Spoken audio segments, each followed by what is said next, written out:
প্রিয় দর্শক, দ্য অরোরা টাইমসের পক্ষ থেকে সবাইকে জানাই শুভেচ্ছা। আপনারা জানেন যে বাংলাদেশে ক্ষমতায় আছে অন্তর্বর্তীকালীন সরকার। এখন চলছে নির্বাচন নিয়ে জল্পনা কল্পনা, কবে হবে নির্বাচন, সংস্কার নামে কালক্ষেপণ, ক্ষমতা যাচ্ছে কার হাতে, চলছে নানা হিসাব নিকাশ, বদলে যাচ্ছে রাজনৈতিক মেরুকরণ। এসব বিষয় নিয়ে আজকে হবে চুলচেরা বিশ্লেষণ। দ্য অরোরা টাইমস আয়োজিত talk show road march to ডেমোক্রেসির আজকের আলোচনার বিষয় রাজনৈতিক অস্থিরতা ও নিরাপত্তা হুমকি। আজকে আমাদের সঙ্গে অতিথি আছেন বাংলাদেশ জাতীয়তাবাদী দল বিএনপির ভাইস চেয়ারম্যান শামসুজ্জামান দুদু, বিএনপি চেয়ারপারসনের উপদেষ্টা ও ঢাকা সাংবাদিক ইউনিয়নের সাবেক সভাপতি কবি আব্দুল হাই শিকদার। আরও আছেন নিরাপত্তা বিশ্লেষক লেফটেন্যান্ট জেনারেল অবসরপ্রাপ্ত চৌধুরী হাসান সারোয়ার দিবির প্রতীক ও এলডিপির presidium member doctor Neyamul Bashir. আজকের অনুষ্ঠানে উপস্থাপনায় আছি আমি সাখাওয়াত মুকুল। প্রিয় দর্শক, আমরা শুরুতেই চলে যাচ্ছি বিএনপির ভাইস চেয়ারম্যান জনাব শামসুজ্জামান দুদুর কাছে। আজকে আমাদের জানতে চাওয়া এবং এক ধরনের প্রশ্ন বলতে পারেন, বিএনপির দাবি দ্রুত নির্বাচনী রোডম্যাপ, গুরুত্বপূর্ণ সংস্কার করেই নির্বাচনের আহ্বান জানিয়েছে দলটি। এদিকে প্রধান উপদেষ্টা একটি মিডিয়াকে সাক্ষাৎকারে বলেছেন যে এবছরের শেষের দিকে অথবা আগামী বছর মাঝামাঝি সময়ে নির্বাচন অনুষ্ঠিত হবে। এই সময়ের মধ্যে সব সব বিভাগে সংস্কার করে নির্বাচন দেওয়া সম্ভব কিনা এবং বিএনপির দাবি কি?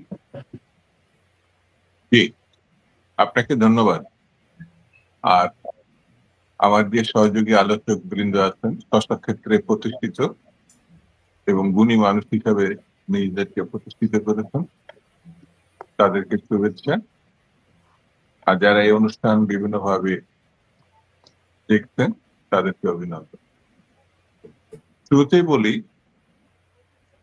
যে প্রায় আজকে 5 তারিখ, অর্থাৎ 5 মাস একেবারে হয়ে গেল একটা পরিবর্তন, যেটাকে কেউ বিপ্লব হিসাবে মনে করছে, কেউ গণঅভ্যুত্থান হিসেবে।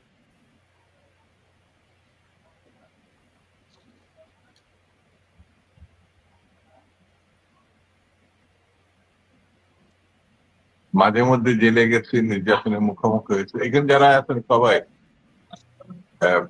কম বেশি নির্যাতিত।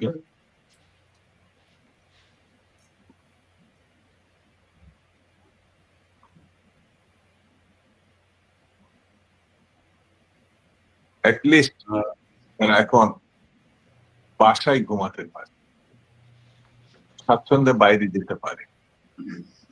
এই জিনিসটা অন্তত তারা এই পরিবর্তনের মধ্য দিয়ে পেয়েছে। সেই কারণে যারা রক্ত দিয়ে এই পরিবর্তনের ভূমিকারী বিগত 18 বছর ধরে, বিশেষত তাদের সকলকে, এবং শেষ 1 মাসে যারা এর বুক চিতিয়ে বুলেট নিয়েছে, মৃত্যুকে আলিঙ্গন করেছে, তাদের প্রতি শ্রদ্ধা, সহমর্মিতা এবং আল্লাহর কাছে প্রার্থনা, আল্লাহ তাদের বেহেশতে করুন।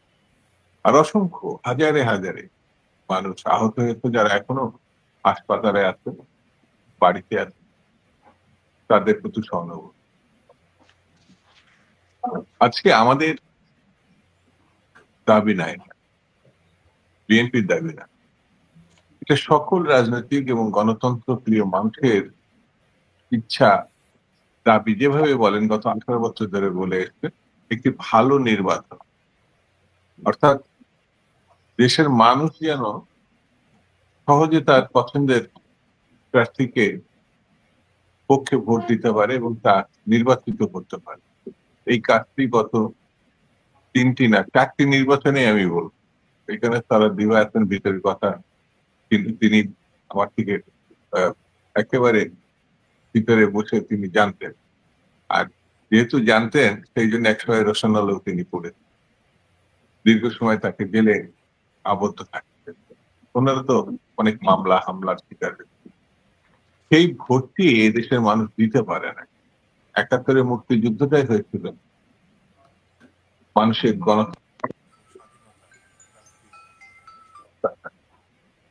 কিন্তু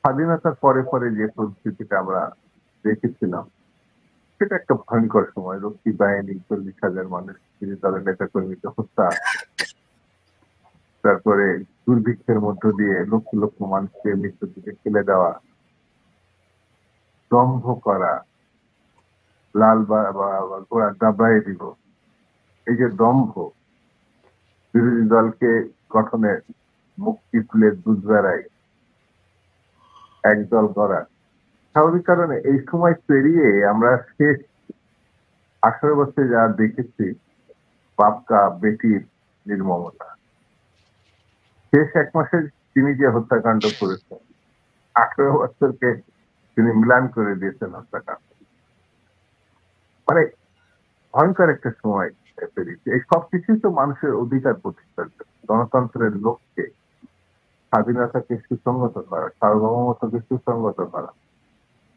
সেই জায়গাটা আমার কাছে মনে হয়েছে। এখন সেই 5 মাসেও আশ্বাস পেয়েছে এই বছরের শেষ, অর্থাৎ সে যে বছরটা শেষ হয়ে গেল, অর্থাৎ 25টার শেষ, আগামী বছরের শুরুতে নির্বাচন হতে পারে। আমি সরকারকে শুভেচ্ছা জানিয়েছি এবং কয়েকটা জায়গায় বলেছি, সরকার যদি ওর মধ্যে থাকতে পারে তাহলে মানুষ তার সমর্থনে তার পাশেই দাঁড়িয়ে থাকবে, সরকারের সমর্থন। আর যদি কথা নড়চড় হয় তাহলে এটা ভালো চোখে দেশবাসী দেখবে, অথবা গণঅভ্যুত্থানকে অসম্মানিত করা হবে বলে আমার কাছে মনে হয়। সেই জন্য এক ধরনের আস্থা অনাস্থার একটা ব্যাপার দোলাচলে জাতি এগিয়ে যাচ্ছে। স্পষ্ট করে তো ভোটের কথাটা তিনি বলতে পারেন না, কিন্তু আশ্বস্ত করেছে ভাতের অবস্থা খারাপ, অর্থাৎ আগুন, মানে নিত্য প্রয়োজনীয় দ্রব্য বাজারে গেলেই যে উত্তাপ, সেটা সাধারণ মানুষের, চাকরির বেকারের সংখ্যা ছোটখাটো না, সব মিলিয়ে আমার কাছে মনে হয়েছে আমরা একটা কঠিন সময় অতিক্রম করছি, ক্রান্তিকাল অতিক্রম করছি। সেই ক্রান্তিকাল বা কঠিন সময়টা যদি সহজ করতে হয়, সেই ক্ষেত্রে আমার কাছে মনে হচ্ছে একটি নির্বাচিত সরকার যদি আমরা আনতে পারি, ভোটের ব্যবস্থা করতে পারি, নির্বাচনের ব্যবস্থা করতে পারি, যেটিকে অনেকেই মনে হচ্ছে এখন নির্বাচন এড়িয়ে এক ধরনের হাসিনা তন্ত্রের মধ্যেই থাকা যায়। অনেকে মনে করছেন, অনেকে আকার ইঙ্গিতে বলছেন, কেউ কেউ বলছেন ভোট যারা চাচ্ছে তারা গণশক্তি, নির্বাচন যারা চাচ্ছে এটা আমার কাছে খুব অবাক লাগে। গণতন্ত্রের উত্তরণের জন্য নির্বাচন ছাড়া কোনো মাধ্যম আছে বা পথ আছে আমার কাছে মনে হয়। সেই জন্য এই দফায় এতটুকু বলে আমি রাখি, নির্বাচনের কোনো বিকল্প নাই, এটা বিএনপি মনে করে, দেশবাসী মনে করে। সেটি যতক্ষণ পর্যন্ত আমরা গ্রহণ করতে না পারবো, এক ধরনের অচল অবস্থার মধ্যে আমরা থেকে যাবো বলে আমার কাছে মনে হয়। ধন্যবাদ দুদু ভাই। আমরা পরবর্তী প্রশ্ন নিয়ে আসছি আপনার কাছে। আমি আপনার কথা সূত্র ধরে যাচ্ছি এখন এলডিপির প্রেসিডিয়াম মেম্বার জনাব ডক্টর নিয়ামুল বশিরের কাছে। বিএনপির পক্ষ থেকে যেটা দুদু ভাই বলেছেন যে ওনারা সাধুবাদ জানিয়েছেন, কিন্তু নির্বাচন আসলে করতে পারবে কিনা এই সময়ের মধ্যে, আপনি কি মনে করেন বশির ভাই, যে এই সময়ের মধ্যে কি আসলে কি তারা সব সংস্কার করে নির্বাচন করতে পারবে কিনা? এবং যে বেকারত্বের কথা বলেছেন, বেকারের একটা পরিসংখ্যান করেছে, এখনো দেশে 26,60,000 বেকার। নির্বাচিত সরকার না হলে বেকারত্বের সংখ্যা কিন্তু আরো বাড়ার সম্ভাবনা আছে। এবং আপনি কি মনে করেন? জি, ধন্যবাদ। আপনার চ্যানেলের মধ্য দিয়ে আমি আমার সহযোগ আলোচক বৃন্দ যারা রাজনীতিতে অত্যন্ত একটা উচ্চ পর্যায়ে রয়েছেন, বিশেষ করে আমাদের দুদু ভাই খুব জনপ্রিয় একজন জাতীয় নেতা। শিকদার ভাইয়ের সাথে এর আগেও আমি দুটো টক শো করেছি। তিনি বিএনপি খুব পরীক্ষিত একজন চেয়ারপারসনের উপদেষ্টা। আমাদের জেনারেল সারওয়ার্দী ভাই তো এমন একজন মিলিটারি ইন্টেলিজেন্ট বা হাই অফিসিয়াল, যিনি শুধু গণতন্ত্রের কথা বলতে গিয়ে, শুধু প্যারিস কনভেনশনের কথা পতিত সরকার প্রধানকে বলতে গিয়ে ভদ্রলোককে ফোর্স রিটায়ারমেন্টে যেতে হয়েছে, বিনা কারণে জেলে যেতে হয়েছে মামলা ছাড়া। যাই হোক, আমরা স্বাগত জানাচ্ছি সকল অতিথিদেরকে। এবং আমি দুদু ভাই যে কথাগুলো বলেছেন, এগুলো হচ্ছে গণমানুষের কথা। এই দেশের কি উদ্দেশ্যে, আমি যেহেতু দুদু ভাই অলরেডি কিন্তু ব্যাকগ্রাউন্ডটা বলেছেন, আমি সেই পয়েন্টে আর যাচ্ছি না। আমি দুদু ভাইয়ের শেষ কথা থেকে আসতে চাই যে গণতন্ত্রের কোনো বিকল্প নাই। মানুষ দীর্ঘ 18 বছর অনির্বাচিত অবস্থায় একটা শাসক গোষ্ঠীর অধীনে দেশের জনগণ প্রজা হিসেবে বসবাস করেছি। আমরা আমাদের কোনো বাক স্বাধীনতা ছিল না। আমরা দুদুভাই জানেন আমরা একসাথে যুগপৎ আন্দোলন করেছি। লিবারেল ডেমোক্রেটিক পার্টি রাজপথে ছিল এবং সবসময় ছিল, আজও আমরা আছি। আমরা বিএনপির সাথে যুগপৎ আন্দোলনে ছিলাম। আমরা মনে করি যে এই যে উদ্দেশ্যে যে বিপ্লব হয়েছিল, গণ অভ্যুত্থান হয়েছিল, এটি কিন্তু সবাই 36 দিনের কোনো সংগ্রাম মনে করে। আসলে কিন্তু দুদুভাইও অনেক টকশোতে বলেছেন, বিজ্ঞজনরা বলে যাচ্ছেন যে আসলে এটা ছিল জাস্ট এন্ডিং। আমরা 16 বছর যে আন্দোলন করেছি সেই আন্দোলনটা ব্যাপক তৃণমূল পর্যায়ে মানুষের কাছে গেছে। যখন নির্বিচারে ছাত্রদের উপরে গণহত্যা শুরু হলো, মূলত তখন আমরা যে কথাগুলো, যে আশঙ্কা, 16 বছর যে রাস্তায় কান্নাকাটি করছি, আমাদের লোকগুলো গুম খুন হত্যা করার মধ্য দিয়ে সরকার অনেক আগে জনপ্রিয়তা হারায় এবং ইমিডিয়েটলি মানুষ যখন দেখলো যে সে তার ঘরে নিরাপদে না, উপরে প্লেন থেকে বোমা বর্ষণ করা হচ্ছে, মানুষের ছোট ছোট বাচ্চাকে মেরে ফেলা হচ্ছে, বিশ্ববিদ্যালয়ের ছাত্রদেরকে হত্যা করা হচ্ছে, গুম করা হচ্ছে, তখন মানুষ নেমে আসে এবং আমরা এই ছাত্রদের নেতৃত্বে তাদেরকে সামনে রেখে হায়নার হাত থেকে তাদেরকে বাঁচানোর লক্ষ্যে আমরা কিন্তু ছাত্রদেরকে সম্পূর্ণ এফোর্ট দিয়েছি।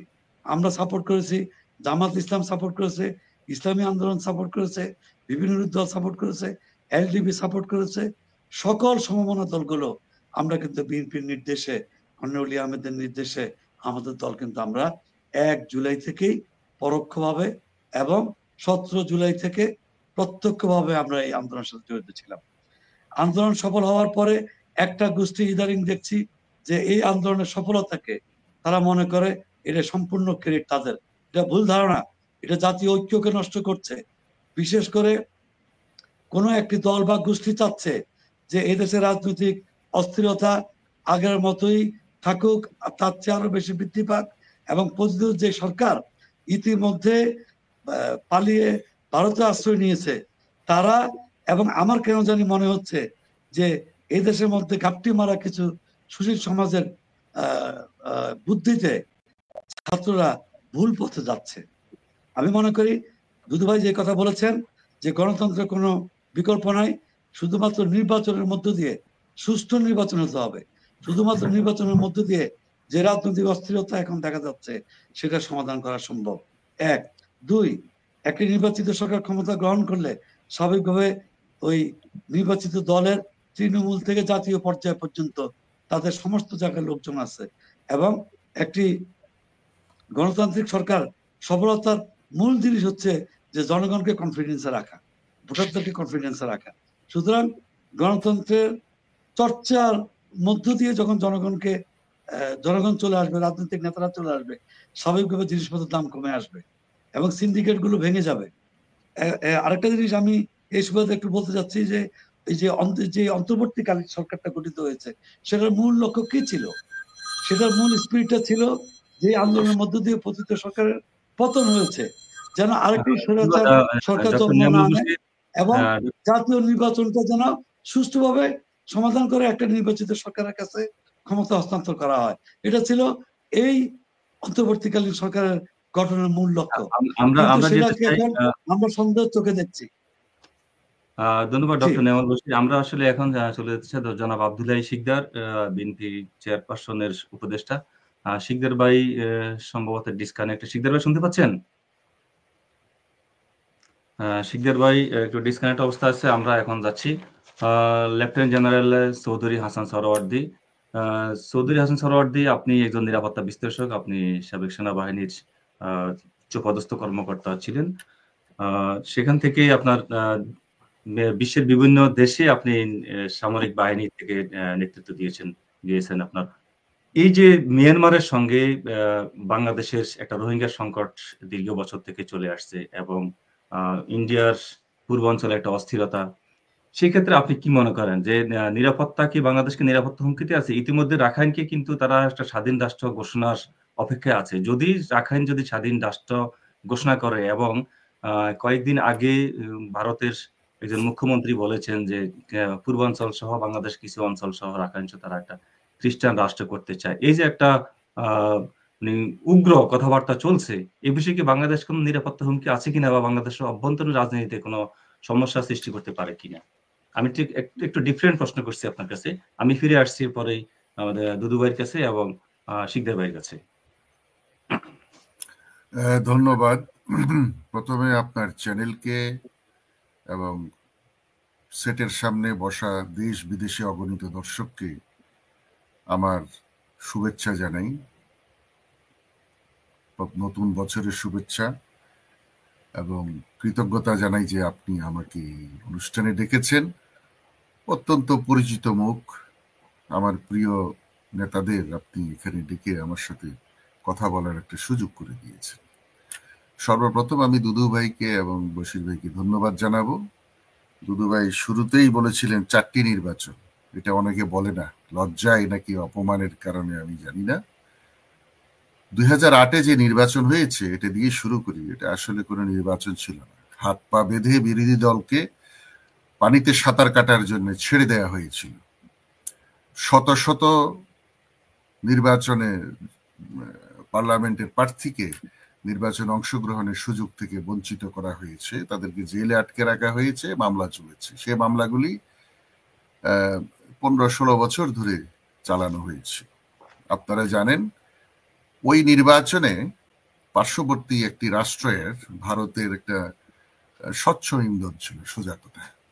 এটা আমি উদ্ঘাটনের জন্য আমার অবসরের পরে অবসরপ্রাপ্ত ভারতের প্রেসিডেন্ট ডক্টর প্রণব মুখার্জির সাথে সাক্ষাৎ করি এবং অনুরোধ করি যে এই বিষয়ে যে 2008-এ উনি কেন জেনারেল মঈন আহমেদকে সাহায্য করে এই ধরনের একটা নির্বাচন করার পথ করে দিলেন।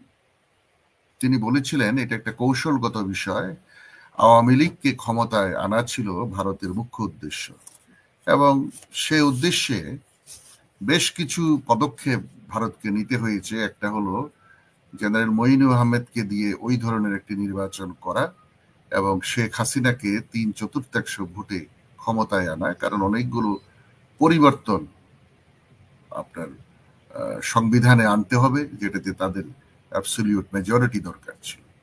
সেই সাথে দরকার ছিল ডান আন্দোলনমুখী অন্যান্য যেসব ইসলামিক যে দল আছে এবং সোজা কথা ন্যাশনালিস্ট যে দলগুলো অত্যন্ত গুরুত্বপূর্ণ বাংলাদেশের মানুষের কাছে, হৃদয়ের কাছাকাছি, বিএনপি, পরে এলডিপি সহ অন্যান্য দল হয়েছে, এই দলগুলিকে সম্পূর্ণরূপে নেতৃত্ব শূন্য করার জন্য এটা একটা বেশ চক্রান্ত ছিল। তো আমি এখন ফিরে আসি আপনার সরাসরি প্রশ্নে। দেখুন, যে নিরাপত্তা সংকটের কথা আপনি উল্লেখ করেছেন মিয়ানমার এবং পূর্বাঞ্চলীয় এলাকায়, নর্থ ইস্টার্ন প্রভিন্সগুলোতে ভারতে, আমি বলবো বাংলাদেশের নিরাপত্তা সংকটের প্রধান উৎস হলো নেতৃত্ব সংকট। জেনারেল জিয়াউর রহমান যখন প্রেসিডেন্ট ছিলেন ওই সময়ে কিন্তু এই ধরনের রোহিঙ্গার বাংলাদেশে প্রবেশ করেছে। 2-2.5 লাখ রোহিঙ্গা প্রবেশের পর তিনি সরাসরি বলেছিলেন তাদেরকে ফেরত নেয়ার। গরিমসির পর তিনি বার্মার প্রেসিডেন্টকে সরাসরি বলেছিলেন এদেরকে ফেরত না দিলে সম্ভবত আমাদেরকে যুদ্ধ করে এই ফয়সালা করতে হবে। অতি দ্রুত, আমি বলবো অতি দ্রুত মিয়ানমার কয়েকদিনের মধ্যে তাদেরকে নেওয়ার সিদ্ধান্ত নেয় এবং আমার জানা মতে কর্নেল অলি আহমেদকে অনুরোধ করে যে তিনি যেন এই বিষয়ে ফয়সালা করেন এবং রোহিঙ্গাদেরকে ফেরত পাঠানোর ব্যবস্থা করেন। আপনি দেখুন, প্রবলেমটা কিন্তু নেতৃত্বের, প্রবলেমটা কিন্তু শক্তির নয়, সামর্থ্যের নয়। এরপরে আপনি দেখুন ওই সমস্যা কিন্তু শেষ হয়নি, পরবর্তীতে বিভিন্ন সময়ে সমস্যা উদ্রেক হয়েছে। অত্যন্ত দুঃখের বিষয়, পরবর্তী সরকার বিশেষ করে আওয়ামী লীগের সময় তাদের ক্ষমতায় থাকার জন্যে তারা এটাকে ব্যবহার করেছে, রোহিঙ্গাদেরকে এখানে আশ্রয় দিয়েছে এবং আন্তর্জাতিকভাবে এটা সমাধান করার চেষ্টা করেনি। বাংলাদেশের সশস্ত্র বাহিনীকে যথেষ্ট সক্ষমতা দিয়ে এটার মুখোপেক্ষী হওয়ার জন্য এবং এটাকে দমন করার জন্য মিয়ানমারের জনতাকে তাদেরকে লড়াইয়ে তাদের সোজা কথা ডিটারেন্স হিসেবে কাজ করবে সেনাবাহিনী, সেটা করেনি। এবং সে কারণে বর্ডারের বেশ কিছু অংশ কখনো কখনো তারা ক্রস করে দখলও করে নিয়েছে, আবার ছেড়েছে, ভিতরে লোক ঢুকিয়েছে। আজকের যে নিরাপত্তা সংকট, এটা বাংলাদেশ আওয়ামী লীগ তথা স্বৈরাচার ফ্যাসিস্ট সরকারের একটা অন্যান্য যে সকল ফ্যাসিস্ট কৌশল অর্জন করেছে ক্ষমতায় থাকার, এর মধ্যে একটি। তারা এই সমস্যা যদি সমাধান করতে চাইতো, তাহলে নিঃসন্দেহে তারা আন্তর্জাতিক অন্যান্য রাষ্ট্রের সাথে সরাসরি এর বিষয়ে কথা বলতো, যারা এই ব্যাপারে উদ্যোগ নিতে পারে, যারা এই ব্যাপারে যথেষ্ট পরিমাণে সাহায্য করতে পারত বাংলাদেশকে। আমার মনে হয় সে কাজটি যথেষ্টভাবে হয়। আজকের যে পরিস্থিতি আপনি বলেছেন, ভারত থেকে উস্কানি দিচ্ছে যে এখানে একটি নতুন রাজ্য বা রাষ্ট্র তৈরি হবে। আমি তো একজন বাংলাদেশি হিসেবে, নিরাপত্তা বিশ্লেষক হিসেবে বলতে পারি, 7টা যে স্টেট ভারতের, তারা স্বাধীনতাকামী। আমরা তো কোনো উস্কানি দেইনি বিগত অনেক বছর, আমরা তো তাদের আশ্রয় দেইনি। কিন্তু আমরাও যদি বলা শুরু করি ভারতের 7টা স্টেট আলাদা হবে, চিকেন নেক আমাদের দখলে আসবে, কিংবা মিজোরাম সহ অন্যান্য রাষ্ট্রগুলো আলাদা হওয়ার জন্য আমাদের সাহায্য চায়, এসব তথ্য তো বাংলাদেশের কোনো রাজনৈতিক নেতা দিচ্ছেন না বা সরকারও দিচ্ছে না। আমরা যথেষ্ট, আমি বলবো, সংযতভাবে ভারতের সাথে এই তাদের বর্তমান যে আচরণ আমাদের সাথে করছে, ভারতের রাজনৈতিক ব্যক্তিবর্গ, ভারত সরকার, সবকিছু আমরা অত্যন্ত ধৈর্যের সাথে মোকাবেলা করার চেষ্টা করছি। ধন্যবাদ। আমরা ফিরে আসছি পরবর্তী প্রশ্ন আপনার কাছে। আমরা এখন যাচ্ছি জনাব শামসুজ্জামান দুবাই, বিএনপির ভাইস চেয়ারম্যান দায়িত্ব পালন করছেন তিনি। দুদু ভাই, আপনার কাছে আমার ঠিক অভ্যন্তরীণ প্রশ্ন, যদিও একটু ডিফারেন্ট কোশ্চেন ছিল আপনার হাসান সোহার্দি সাহেবের কাছে। দুদু ভাই, গত দুদিন আগে বিএনপি মহাসচিব বলেছেন যে দেশে একটা বিএনপি একটা চক্রান্ত সৃষ্টি হয়েছে। আসলে এটা কি ধরনের চক্রান্ত উনি মিন করতে চেয়েছিলেন, সেটা কি আপনি ক্লিয়ার করবেন? এটা কি বিএনপিকে দূরে রাখার জন্য কোনো চক্রান্ত কিনা আগামী নির্বাচন থেকে? চক্রান্তটা এইভাবে আমরা দেখতে পারি যে গণতান্ত্রিক উত্তরণে বিধি ব্যবস্থা সিরিয়াসলি গ্রহণ না করা। 2 নম্বর হচ্ছে বাংলাদেশ পরিচালিত হয় যে জায়গা থেকে, সেটা হচ্ছে বাংলাদেশ সচিবালয়। এই সচিবালয়ে যে ধরনের অগ্নিকাণ্ড ঘটেছে সেটা গত 53 বছরে আমরা লক্ষ্য করি। আরেকটি বিষয় আপনি দেখবেন যে দাবিনামার নামে যেগুলো যৌক্তিক দাবি, সেই দাবিগুলো তো থাকবে, কিন্তু যে দাবিগুলো যে পরীক্ষা মানে পাস করেছে আর ফেল করেছে, এটা সাথে তো একটা ব্যাপার। কিন্তু এখানে বৈষম্যের নামে আপনার সচিবালয়ে ঢুকিয়ে দেওয়া, অর্থাৎ প্রশাসনিক যে একেবারে ক্লস করে ফেলা, আন্তর্বিদ্যের কথা নাই বা বললাম, এই ধরনের একটি ঘটনা আছে। আপনাকে লক্ষ্য রাখতে হবে যে গত সরকার বলে যারা দাবিদার ছিল, তারা ছিল আসলে দখলদার। শেখ হাসিনার সরকার দখলদার সরকার। তারা বাংলাদেশটাকে একের ফতুর করে ফেলেছে। এই ফতুর মানে কি, ব্যাংক বলে এখন কোনো ইট পাথরের একটা ঘটনা, টাকা আছে বলে মনে হয় না। আপনার যা কোন রকম ভাবে নোট ছাপিয়ে ব্যাংকগুলোকে রক্ষা করা হচ্ছে। এই যে চতুর্মুখী একটি ঘটনা, তারপরে পাশে যে বিরোধ প্রতিবেশী আছে, তাদের যে ন্যাক্কারজনক ঘটনা, এটা ভাবা যায়। এই যে এখনো আমাদের নিরাপত্তা বিশ্লেষক হোসেন সরারদি সাহেব 7 সিস্টার্সের কথা উল্লেখ করল। 7 সিস্টার্সের আমাদের কোনো সহায়তায় আমরা করি না, কিন্তু সাংবিধানিক ভাবে একটা স্পষ্ট করে বলা আছে, দেশে দেশে মুক্তি সংগ্রামকে আমরা সমর্থন করবে বাংলাদেশ। সংবিধানে লেখা আছে, কারণ আমরা মুক্তি সংগ্রাম করেছি, যুদ্ধ করেছি, আমরা বিদেশের সমর্থন প্রত্যাশা করে ফিলিস্তিনকে আমরা যদি সমর্থন করতে পারি, তাহলে আমরা কেন 7 সিস্টারদের সমর্থন করতে পারবো না, কাশ্মীরকে সমর্থন করতে পারবো না? এটা তো করিই নাই। তারপরেও বাংলাদেশ যেভাবে সমালোচনার মুখোমুখি হয়েছে, এটা ভাবা যায় না। আর একটা খুনি না, জগৎ বিখ্যাত খুনি, মানে 18 বছর খুনের শেষ মাসটি তো সারা বিশ্ব দেখেছে। মারতে মারতে আপনার চলে যাচ্ছে, যেখানে শিশুর সংখ্যায় 36 জন। পৃথিবীর এরকম নির্দয় নির্বিচারে কোন শাসক কখনো আমরা লক্ষ্য করি না। এরা পার্শ্ববর্তী দেশে, যেটা গণতন্ত্রের মুখোশধারী দেশ বলে আমার কাছে মনে হয়, যেটা একেবারেই আগে ভারত বলা হতো, এখন আমার মনে হয়, জানি না মানুষ কিভাবে রয়ে, কিন্তু আমার কাছে মনে হয়েছে এটা হিন্দুস্থান। যেমন পাকিস্তান মুসলিমদের দেশ, ওটা এ ধরনের হিন্দুদের দেশ, ওরা দাবু করে।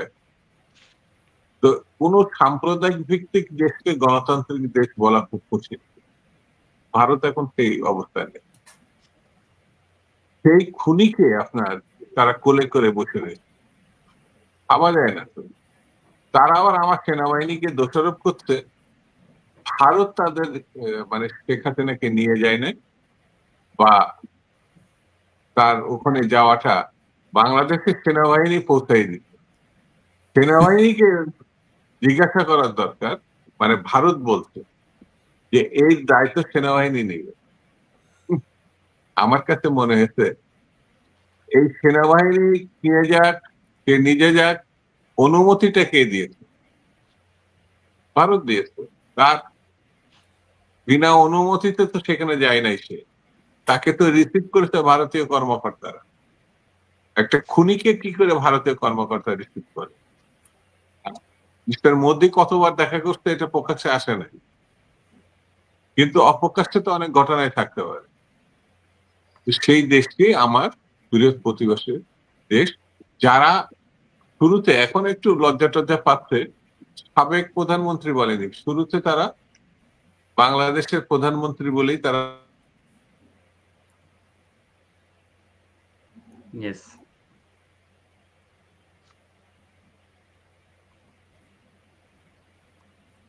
আমার কাছে মনে হয় এর থেকে বড় ষড়যন্ত্র কি মিশে আছে। আমার দেশের উপরে তারা আক্রমণের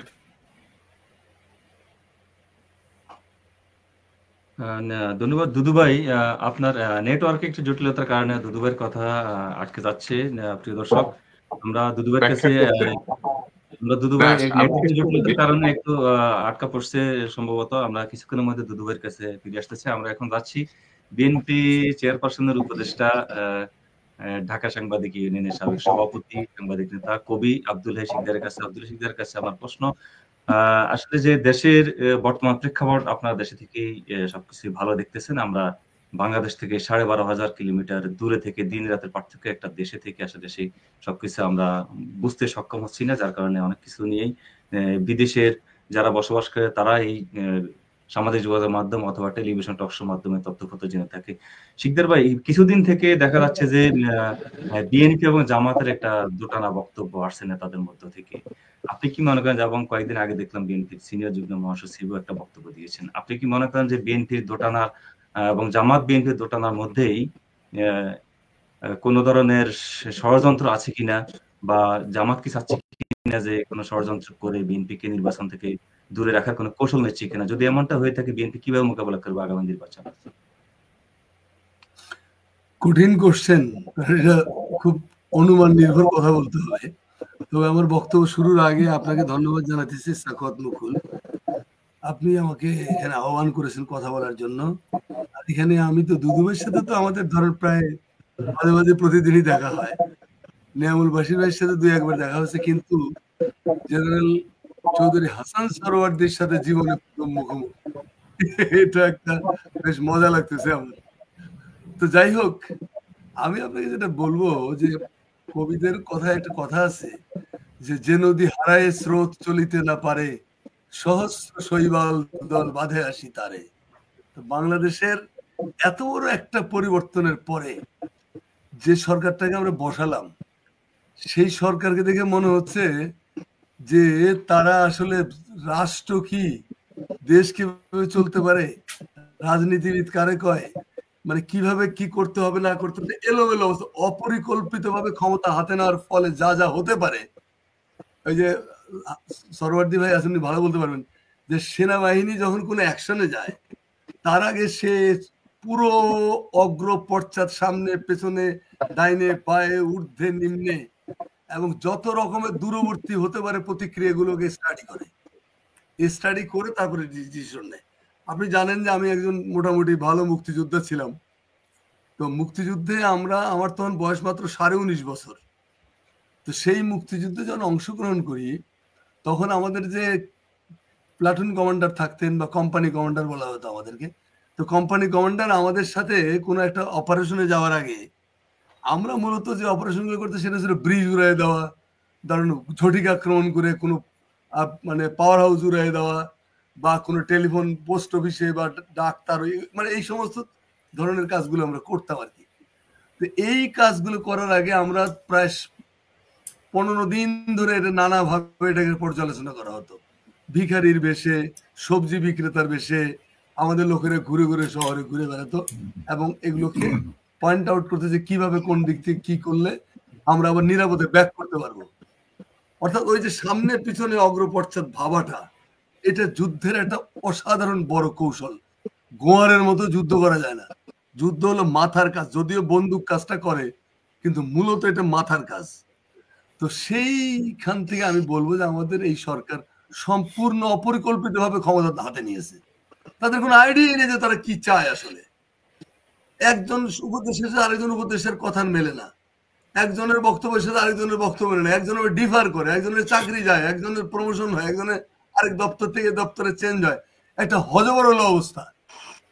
লক্ষ্যহীন উদ্দেশ্যহীন পথ চলার যে পরিণাম সেটা আমরা এখন ভোগ করতেছি। 5 মাসের মধ্যে এত বড় একটা আত্মত্যাগ, এত বড় একটা 15-16টা বছর বাংলাদেশের মানুষ অবর্ণনীয় নির্যাতন সহ্য করেছে। এহেন কোনো জুলুম নেই যে বাংলাদেশের উপর চাপিয়ে দেওয়া হয়নি। ভারতের নির্দেশে, ভারতের প্রত্যক্ষ তত্ত্বাবধানে, ভারত যে by the Bharat, of the Bharat, for the Bharat, এরকম একটা প্রক্রিয়ার ভেতর দিয়ে আমরা পরিচালিত। আসলে দেশটা স্বাধীন ছিল না।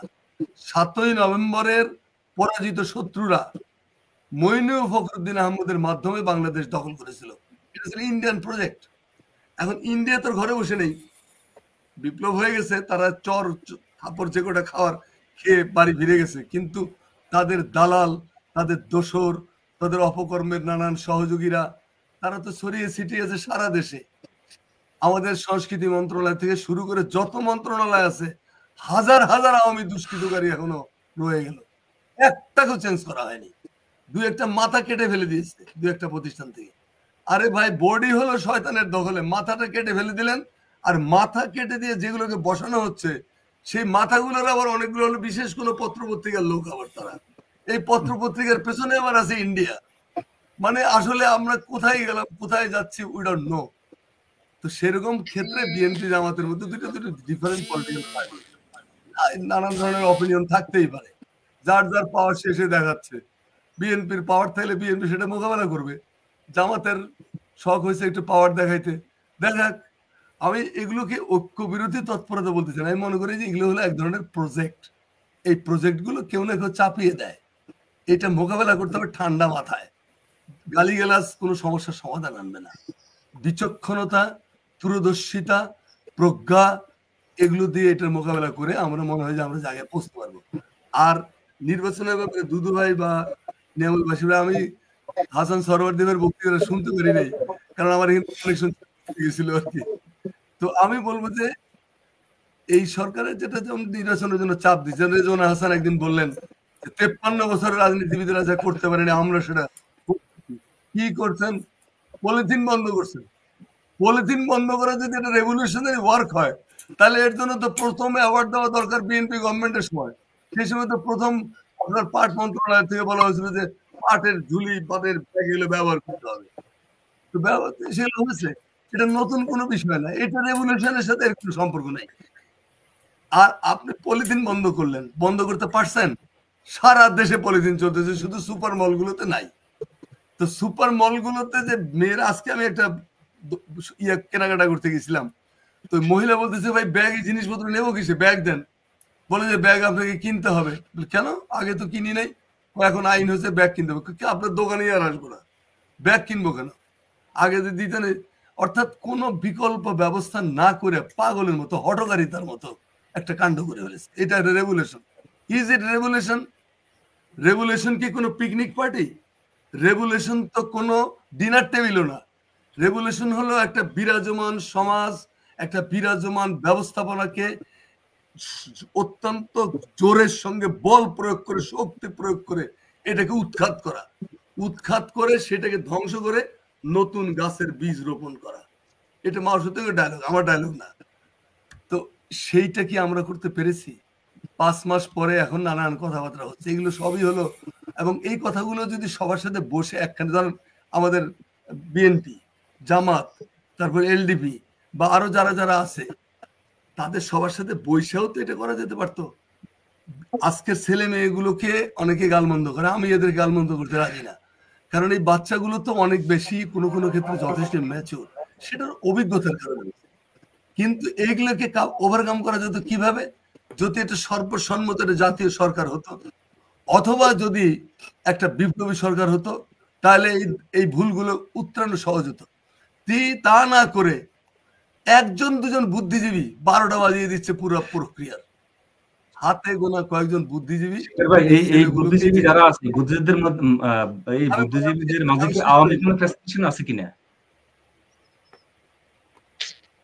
এখন আপনি খুঁজে বের করেন। মাথার উপরে শেখ মুজিবের ছবি ঝুলিয়ে আপনি শেখ মুজিবের রাজনীতি খতম করবেন, এইটা পাগলের বলতে পারে, কোন সুস্থ লোক এটা মানবে না। আপনি আপনার আপনি আপনি তো সেই সম্প্রদায় যারা খ্যাতি আর প্রতিপত্তির জন্য আধিপত্যবাদের কাছে আত্মা বিক্রয় করেছে।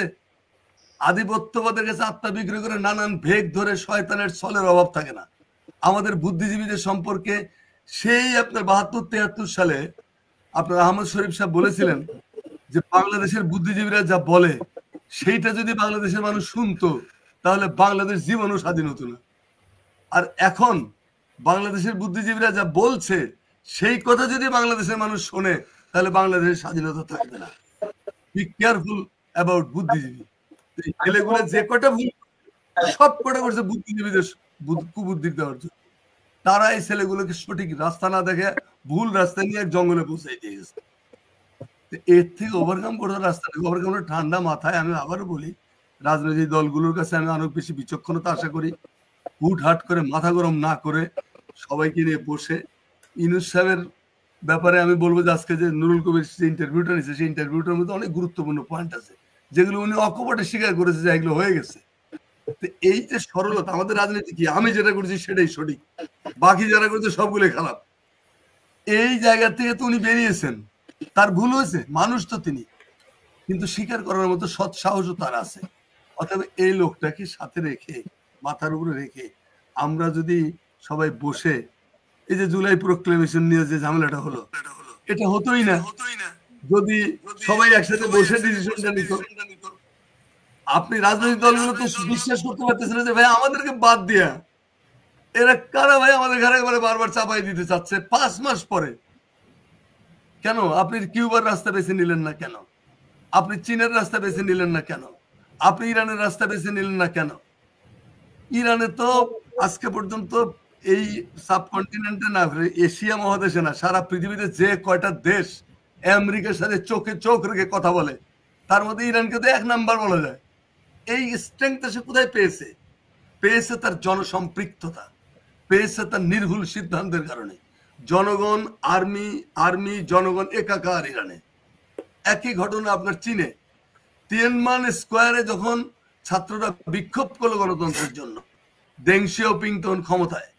দেং শিয়াওপিং জানে যে মাওয়ের পরে অত বড় নেতা চীনে তো আর আসে নাই। দেং শিয়াওপিংই তো আধুনিক আজকের চীনের আসলে রিয়েল মানে পথ প্রদর্শক, যে কমিউনিজমের সঙ্গে কিভাবে ক্যাপিটালিজমের আত্মীয়তা করে দেওয়া যায়। তো দেং শিয়াওপিং তার জেনারেলদের ডাকলেন, কথা শোনা যাচ্ছে? দেং শিয়াওপিং পার্টিকে ডাকলেন, পার্টি এবং সেনাবাহিনীকে নিয়ে বললেন যে চীনের 150 কোটি মানুষের খাদ্য, বস্ত্র, বাসস্থান, চিকিৎসা এবং শিক্ষা, এই 5টা মৌলিক চাহিদা আমাদেরকে মেটাতে হয়। সেইটা কি বেশি ইম্পর্টেন্ট নাকি 1507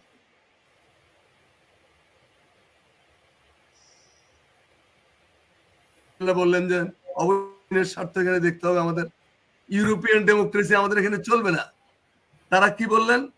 পার্টিও তাই বললো। তারপরে দেং শিয়াওপিং সিদ্ধান্ত নিলেন ক্রাশ দেন। এইটা হলো নিষ্ঠুর হতে বলবেন আপনি, কিন্তু এছাড়া চীনকে বাঁচানোর কি রাস্তা ছিল? আপনি এখন পর্যন্ত বিচারের নামে কি করতেছেন? আওয়ামী লীগের কয়টা নেতারে ধরছেন আপনি? 700-800 নেতা ক্যান্টনমেন্টে ছিল, ক্যান্টনমেন্টে ছিল। এই যে একটু নেটওয়ার্কের জটিলতা, আব্দুল্লাহ শিকদার ভাই, আপনার কথায় একটু কেটে যাচ্ছে নেটওয়ার্কের জটিলতায়। নয় সেনাবাহিনী করেছে, না হলে পুলিশ করেছে, তাহলে তো ধন্যবাদ শিকদার ভাই। আপনার পদক্ষেপে হাঁটতেছি, লক্ষ্য নাই, উদ্দেশ্য নাই, গোল নাই। আমরা ফিরে আসছি শিকদার ভাই আপনার কাছে। একটু নেটওয়ার্কের সমস্যা চলছে সম্ভবত এখন। আমরা এই কথার পরিপ্রেক্ষিতে যাচ্ছি জনাব চৌধুরী হাসান সোহরাওয়ার্দী, লেফটেন্যান্ট কর্নেল অবসরপ্রাপ্ত চৌধুরী হাসান সোহরাওয়ার্দী এই যে কথাটা বলেছেন আমাদের আব্দুল্লাহ শিকদার ভাই, এই যে ক্যান্টনমেন্ট থেকে 700-800 লোক চলে গেলেন, কিভাবে গেলেন, কিভাবে যেতে পারেন? আপনি সামরিক কর্মকর্তা ছিলেন, আপনি কিভাবে দেখছেন বিষয়টা? আমি এটা বলতে গিয়ে আর একটু লম্বা বিষয় অবতারণা করব। এখানে আব্দুল্লাহ শিকদার ভাই অত্যন্ত অভিজ্ঞ, বিপ্লবের ব্যাপারে উনি কিন্তু অনেক কিছু বলতে গিয়ে কিছুটা বলে ফেলেছেন, হয়তো আরো অনেক বলতেন। এ বিপ্লব কোনো এক জায়গায় গিয়ে থেমে গেছে, বিপ্লবের সমাপ্তি হয়নি, বিপ্লব তার লক্ষ্যে পৌঁছতে পারেনি। বিপ্লব ক্যান্টনমেন্টে গিয়ে কারো প্ররোচনায় বা কারো উপদেশে যারা বিপ্লবী, যারা এতে রক্ত দিয়েছে, যাদের সহকর্মী মারা গেছে, যারা আত্মাহুতি দিয়েছে, তারা কোনো এক পর্যায়ে ক্যান্টনমেন্টে তাদের বিপ্লবের যে লক্ষ্য সেটাকে অস্ত্রাগারে জমা করে আসছে, যে এটা এখানে জমা থাকলো, এরপরে আপনারা যা করেন তাই। এরপর দেশের প্রধানমন্ত্রী শেখ হাসিনা কি করে ভারতে গেলেন, 627 জন কিংবা মতান্তরে 700 জন 800 জন ক্যান্টনমেন্টে ঢুকে ঘুমালো, ভালো ভালো খাবার খেলো, কেউ কেউ আবার বিদেশে পাড়ি দিল, কেউ দেশে আছে বা নাই এ ব্যাপারে কোনো শ্বেতপত্র এই যে সরকার ইন্টারিম গভর্নমেন্ট সেটা জনগণকে জানার কোনো সুযোগ দেয়নি। একটা সরকার যখন এই ধরনের বিপ্লবের পরে আসে, সে জনগণকে জানাতে দেওয়া উচিত যে মৌলিক বিষয়গুলি, যেমন প্রথমত হলো উপদেষ্টাদের নিয়োগ কিভাবে হলো, কারা করলো, কোত্থেকে আসলো, এবং দ্বিতীয়ত এই যে স্বৈরাচার সরকারের, ফ্যাসিস্ট সরকারের খুনি অত্যাচারীরা কিভাবে ক্যান্টনমেন্টে আশ্রয় নিয়ে পালিয়ে গেল, এই বিষয়গুলি তো সম্পূর্ণরূপে জনগণের অজানা রয়ে গেল। এর পরের অনেক ধরনের আপনার মানুষের মনে সন্দেহের অবকাশ আসলো। আপনি দেখেন কর্নেল ফারুক খান মাত্র এই গত 2 মাস আগে, 1.5 মাস আগে উনি ধরা পড়েছেন, উনি কিন্তু ক্যান্টনমেন্টে ছিলেন। এরকম অনেক ব্যক্তি ক্যান্টনমেন্টের হাসপাতালে, ক্যান্টনমেন্টের বিল্ডিং এ, ক্যান্টনমেন্টের বিভিন্ন বাসায় আশ্রয় নিয়ে থেকেছে। দেখেন একজন লেফটেন্যান্ট জেনারেল, বলা হলো যে তাকে অন্যায়ের কারণে চাকরিচ্যুত করে অ্যারেস্ট করা হয়েছে, তিনি বাসায় ঘুমাচ্ছিলেন, তার বাইরে গার্ড লাগানো আছে 15-20 জন, 15-20 জন লোক গার্ড দিচ্ছে। এর মধ্যে শোনা গেল যে তিনি হারিয়ে গেছেন, পালিয়ে গেছেন। আরে ভাই, মানুষকে তো বোকা বানানোর একটা মানে ইয়া আছে, আপনি তো একটা লিমিট ক্রস করতে পারেন না। একজন জেনারেল সাহেব, লেফটেন্যান্ট জেনারেল বাংলাদেশের বাসায় গার্ড অবস্থায় থাকাকালীন হারিয়ে গেছে, তার পরিবার বাসায় থাকে, তার ছেলেকে গত ডিসেম্বরে আবার কমিশন দিয়ে অফিসার বানিয়েছেন। এরকম আরো এই ধরনের অপরাধীদের পরিবারকে লালন পালন করা হচ্ছে, তাদের সন্তানদেরকে অফিসার বানানো হচ্ছে, তাদেরকে দেখাশোনা করা হচ্ছে। আমার কথা হলো এই যে মিলাপ করা, এই মিলাপ করার, এই যে দেখাশোনা করার, আদর যত্ন করার স্বৈরাচার সরকারের স্পেন্সার এবং লোকদেরকে, এটা কার নির্দেশে হচ্ছে? এটা কি সব আর্মি করছে? আর্মিকে দোষ দিয়েন না। এগুলি ওই যে বললেন বাইরে প্রশাসনে বিভিন্ন ব্যক্তি আছে, বিভিন্ন উপদেষ্টারা আছে, ভারত থেকে তাদের যারা এই সুপারিশ তবদিল করে শেখ হাসিনাকে ভারতে নিয়ে গেছে, এখন দোষ চাপায় আর্মির উপরে। এগুলা যোগসাজশে একটা জয়েন্ট ভেঞ্চার, একটা প্ল্যানিং করে এই কাজগুলো করা হয়েছে, যেটা হোয়াইট পেপার বা শ্বেতপত্র জনগণের কাছে দেয়া হয় নাই বলেই আজকে ডক্টর মোহাম্মদ ইউনূসকে বলতে হয় যে আসলে এই উপদেষ্টারা কিভাবে নিয়োগ পেয়েছে আমি ঠিক মতো জানি না, কিংবা এটা ছাত্র বিপ্লব, উনি বলতে পারতেন এটা জনগণের বিপ্লব, কিন্তু উনি সেটা সেভাবে বলতে পারেন নাই। উনি ছাত্রদের দ্বারা ইনফ্লুয়েন্সড হয়তো হয়েছেন। বিপ্লবে আহত নিহত লোকদের এদের কেন চিকিৎসা হয় না? তিনি বললেন যে ব্যুরোক্রেসি ঠিক মতো এটা ফাংশন করছে না, এটা ঠিক মতো লুক আফটার করলে হয়তো এটা হতো। দেশের জিনিসপত্রের দাম কারা করছে? উনি তো সিন্ডিকেট সম্পর্কে অত্যন্ত অবগত, এটা নিয়ন্ত্রণ ব্যাপারে ওনার কোনো কৌশল নাই। এরপরে আসেন সবচেয়ে বেদনাদায়ক হলো নিজের এবং উপদেষ্টারা কে কোত্থেকে কন্ট্রাক্ট দিয়ে কিভাবে এসে বসে গেল আমাদের মাথার উপরে, এবং এরা এক এক দিন এক এক কথা বলে। এদের কথাবার্তার টেলিভিশন আর দেখি না। আগে এক আমলে টেলিভিশন বন্ধ করে দিয়েছিলাম, তারপরে মাঝে দেখা শুরু করেছিলাম, এখন আর দেখি না, কারণ এদের কথায় এবং কাজে কোনো মিল আমরা খুঁজে পাই না। ধন্যবাদ জনাব হাসান সারাওয়ার্দী। আমি ফিরে আসছি দুদু ভাই এবং শিকদার ভাইয়ের কাছে। আপনার একটু সঙ্গে থাকবেন, কিছুক্ষণের মধ্যে ফিরে আসছি। আমার একটা প্রশ্ন আছে জনাব ডক্টর নিয়ামুল বশিরের কাছে। এই যে হাসান সারাওয়ার্দী সাহেব বলছিলেন যে আসলে উপদেষ্টারা কোথায় থেকে এসে বসেছেন, কার সাথে আলোচনা করে উপদেষ্টা করা হয়েছে এতজনকে, এবং এই যে ছাত্র আন্দোলনের বিষয় 3 জনকে বর্তমান উপদেষ্টা করা হয়েছে। এই ছাত্র আন্দোলনের নেতৃত্বে তো শুধু এই 3 জন বা এই 5 জন ছিলেন না, যারা আরো 4 জন বাইরে আছেন, তারা এখন মূল নেতৃত্ব দাবি করছে। তারা বিএনপি থেকে 422 জনের মতো নিহত হয়েছে, বিএনপি থেকে তথ্য দিয়েছে।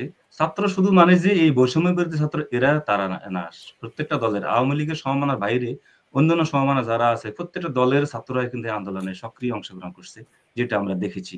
এখন এই 3 জনের নেতৃত্বে বাইরে 3 জন আছে, এরা এক ধরনের নিজেদেরকে হিরো ভাব দেখাচ্ছে, এবং এর মধ্যে কিন্তু বড় একটা অংশ ছিল বেসরকারি বিশ্ববিদ্যালয়। বেসরকারি বিশ্ববিদ্যালয়ের ছাত্ররা কিন্তু আন্দোলন করে ফিরে গেছে, কিন্তু তাদেরা তো কৃতিত্বের দাবিদার আছে, তাদের সাথে এখন আলোচনা করা হয়েছিল না। এখানে একটা কথা পরিষ্কার করা দরকার যে যারা এখন রাজনীতির মাঠে আছে এই ছাত্রদের তরফ থেকে, এরা আমি মনে করি যে এটা বড় স্টেক হোল্ডার ছিল না। এদেরকে ডক্টর আসিফ নজরুল সাহেব প্রমোট করে সামনে নিয়ে আসছে, তার ভিন্ন একটা উদ্দেশ্য আছে সেটাকে বাস্তবায়ন করার জন্য। মূলত এদেরকে ব্যবহার করা হচ্ছে একটা কিংস পার্টি তৈরি করার জন্য। এদেশে অকাতরে যারা প্রাণ দিয়েছেন, যে সমস্ত ছাত্র জনতা শহীদ হয়েছে, যারা আহত হয়েছে, তারা তারা কেউ কিন্তু এই বৈষম্য বিরোধী ছাত্র আন্দোলনে এখন কোনো কমিটিতে নাই। 158 জন যে সমন্বয়ক, তাদের কেউ কিন্তু শহীদ হয় নাই। এই যে বেসরকারি বিশ্ববিদ্যালয়ের ছেলেরা অকাতরে প্রাণ দিয়েছে, আমাদের দলের 3 জনকে শহীদ হয়েছে, বিএনপির প্রায় 450 জন শহীদ হয়েছে, এবং অন্যান্য দলের আরো 250 জন। তার মানে শুধু পলিটিক্যালি যারা আমরা মোবিলাইজ করছি, যারা আমরা শেখ হাসিনার পতন চেয়েছিলাম, যে এই উচিলে আমরা শেখ হাসিনাকে ছাড়বো না, আমরা তো 23 সালে তাকে নামাতে পারি নাই। এখন নিশ্চয়ই সেনাবাহিনী ছাত্রদের বুকে গুলি করবে না, এই আত্মবিশ্বাস থেকে কিন্তু আমরা রাজপথে আমাদের লোকজনকে সামনে দিয়ে আমরা কৌশলগত কারণে তাদের নেতৃত্বে আমরা কিন্তু মাঠে ছিলাম। আজকে আমার কাছে মনে হচ্ছে যে এই আমাদের যে গণ অভ্যুত্থান, যে বিপ্লব, এটা ছিনতাই হয়ে গেছে। এবং প্রধান উপদেষ্টাকে যদি এখনো যদি তিনি সঠিকভাবে না অনুধাবন করেন, তাহলে রাষ্ট্র একটা ব্যর্থ রাষ্ট্র পরিণত হবে এবং একটা প্রতি বিপ্লব হওয়ার সম্ভাবনা আছে। এবং সেই প্রতি বিপ্লব যদি হয়, তাহলে আজকে যারা হিরো তাদেরকে আমরা সম্মান করি, স্যালিউট করি, তখন কিন্তু এই সম্মান থাকবে না। প্রতি বিপ্লব কিন্তু একটা যুদ্ধ, যুদ্ধে কোনো আপনার নির্দিষ্ট কোনো ছক নাই। কে আগে হিরো ছিল, কে 1 ঘন্টা আগে হিরো ছিল, সেটাও আর ইতিহাসে থাকে না। তো সুতরাং আমি আরেক মিনিট কথা বলতে চাচ্ছি, একটু কথা বলতে চাচ্ছি যে প্রধান উপদেষ্টার উচিত অবিলম্বে নির্বাচনের রোডম্যাপ ঘোষণা করা। নির্বাচনের রোডম্যাপ যদি ঘোষণা করা হয়, এখন যে রাজনৈতিক অস্থিরতা, ষড়যন্ত্র, এগুলো আস্তে আস্তে নিয়ন্ত্রণে আসবে। 2, ওনার ঘোষণার মধ্যে স্পষ্ট থাকতে হবে যে সেপ্টেম্বর মাসে তার নেতৃত্বে একটি তত্ত্বাবধায়ক সরকার গঠিত হবে। ওই তত্ত্বাবধায়ক সরকারের প্রধান ইউনূস সাহেব থাকবেন।